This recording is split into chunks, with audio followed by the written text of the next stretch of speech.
skip to content seeking to further isolate North Korea. The Trump administration on Friday announced a broad new raft of economic sanctions against 56 companies, ships and people around the world that allegedly aid the government in Pyongyang in pursuing its nuclear ambitions. President Trump, who was supposed to personally describe the sanctions in a major speech to conservative activists, instead only briefly mentioned them at the close of his address. He called the measures the heaviest sanctions ever imposed on a country before. The details were left to the Treasury Department, which said the measures were aimed at disrupting North Korean shipping and trading companies believed to illegally use vessels, sometimes disguised under foreign flags, to transport forbidden goods such as fuel and possible weapons material. The administration is aggressively targeting all illicit avenues used by North Korea to evade sanctions, Treasury Secretary Stephen T. Mnuchin said in a statement. If companies or individuals anywhere in the world choose to help fund North Korea's nuclear ambitions, they will not do business with the United States, he added. North Korea is already subject to scores of sanctions both from the United States and the United Nations and other world powers, all aimed at halting dictator Kim Jong-un's development of nuclear weapons. The penalties have failed, however, to stop North Korea from making progress toward its stated goal of developing a nuclear-armed ballistic missile capable of hitting U.S. territory.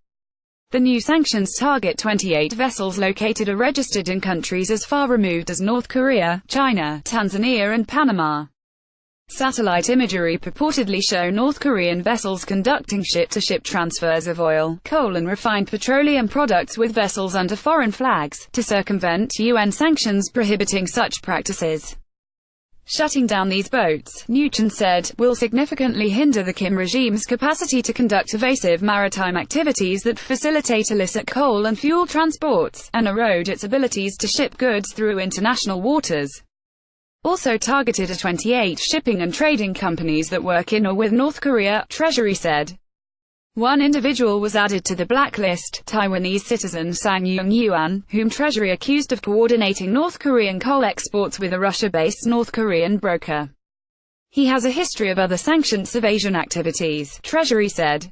Previously, individuals under sanction have included Chinese bankers and Russian businessmen, all accused of helping North Korea get around the penalties to maintain its economic health.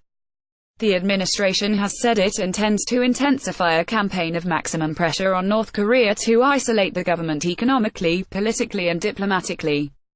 Washington has urged other countries to sever diplomatic ties and expel North Korean diplomats as well as guest workers, whose wages help fund the Kim government. Trump also has repeatedly made clear that a military attack is also under consideration, though most experts agree such action could have disastrous consequences throughout the region, notably for neighboring South Korea.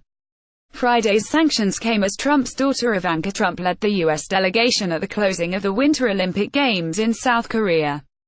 Vice President Mike Pence headed the American delegation at the Games' inaugural ceremony, which also was attended by Kim's sister Kim Yo-jong. The State Department later disclosed that she and Pence were scheduled to meet, which would have been the first such high-level contact between American and North Korean officials in decades, but the North Koreans pulled out at the last minute in protest of U.S. criticisms. For the closing ceremony, the North Korean delegation is led by a hardline military general, Kim Yong-chol. The State Department said firmly that Ivanka Trump would not meet with him. The sanctions mean that any company or person named cannot do business with a U.S. entity, and any assets they have in the United States are frozen. Sen. Edward J. Markey of Massachusetts, the senior Democrat on the East Asia subcommittee of the Senate Foreign Relations Committee, echoed many critics in saying the new sanctions, while welcome, do not go far enough. The so-called largest package of sanctions that the Trump administration can announce against North Korea yet again fails to apply the kind of targeted economic pressure necessary to bring Kim Jong-un to the negotiating table, Markey said.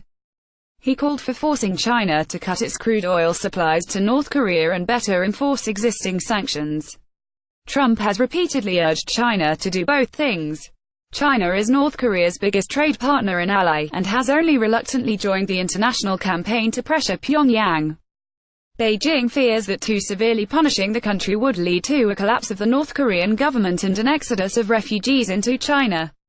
Secretary of State Rex Tillerson has said he is open to talks with the Kim government, but he is not convinced the North Koreans are yet serious about negotiations.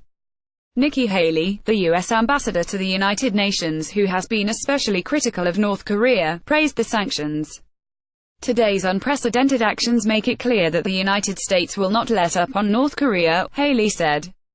She added, "The world will not accept a nuclear North Korea.